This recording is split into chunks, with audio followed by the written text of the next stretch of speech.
working out. Now the key formula you're going to need for this question.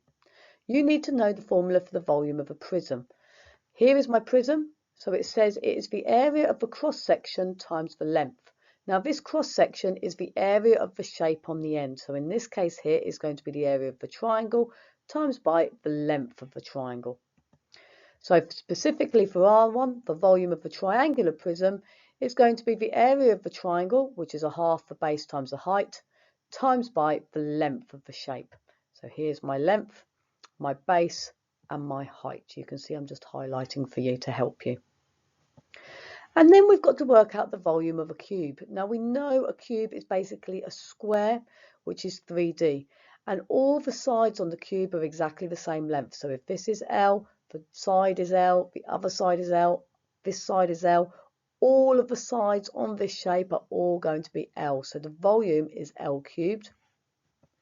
And to work out the surface area, it is the total areas of all the faces. So you can see here, this is my front face that I'm highlighting. I've got a side face, I've got a top face, and then I've also got some hidden faces. So I've got a back face that's hidden, I've got a face on the left that's hidden, and then I've got a face underneath, which is also hidden. So in total, there are 6 faces. So we've got to work out the surface area. Now the surface area is all of these faces added together. So one face is going to be L times by L, which is L squared. So the front will be L squared, but I've got 6 of these because I've got the front and back, top and bottom, left and right. These 6 sides together, when you add them together, multiply them together, so 6 times my L squared will give me the total surface area of the cube. So you just work out the area of one of them and then multiply it by 6 because they are all the same. These are all the key facts that you are going to need to answer this question. So have a go at thinking about how to do this question, press pause and then press play when you're ready to hear the answer. Well done guys, hopefully you've managed to work out how to work out the surface area of this cube using all these formulas that I've given to you here. So to start with, we're going to look at the volume of the prism. So the volume of the prism is the area of the triangle, so it's half the base times by the height.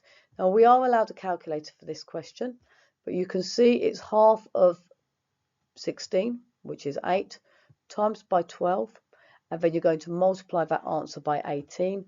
That will give me the volume of the triangular prism. Now if you just write down that formula, that will give you 1 mark.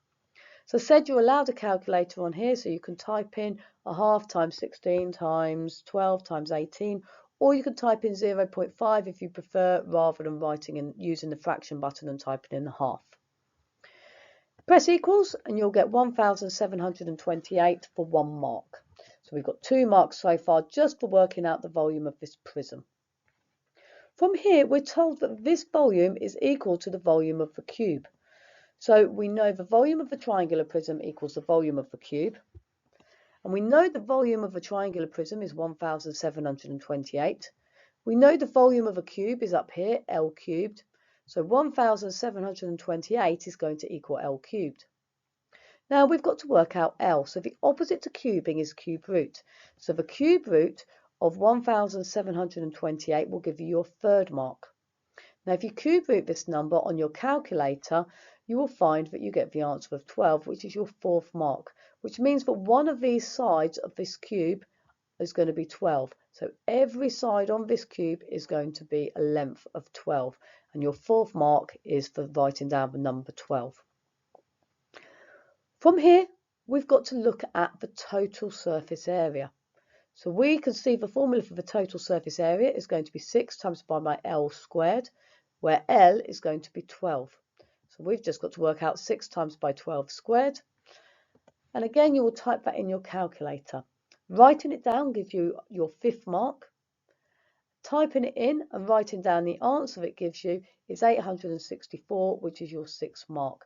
Remember to always write your answer on the dotted line to make sure your answer is nice and clear. So you've got 6 marks here for working out the surface area of the cube. You can see there are lots of formulas here that you need to remember and know and recall for the exam. So make sure you have highlighted all these formulas and you have written them down so all your key facts and formulas are in one place.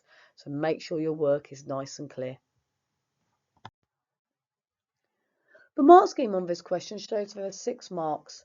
M1 is 1 method mark, A1 is 1 answer mark. There means using the answer you got for 1728. So if you made a mistake, then that's fine.